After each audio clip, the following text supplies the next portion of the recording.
दौलत चुराई जा सकती है मगर इल्म नहीं।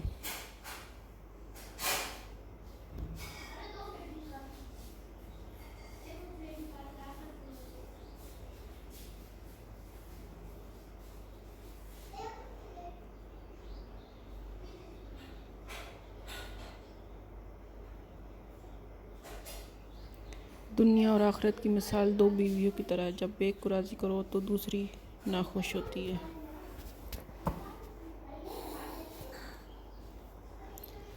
अदब बेहतरीन कमालात और खैरात अफजल तरीन इबादत में से है।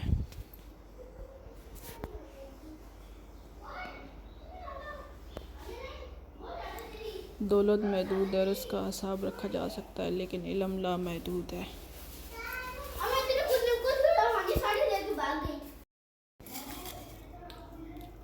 जिसने इल्म हासिल नहीं किया वो यतीम है।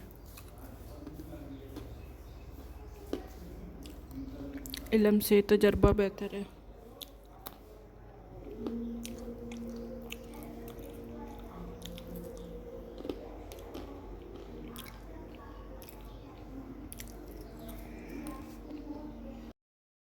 Video ko like or channel ko subscribe. KR Dayan.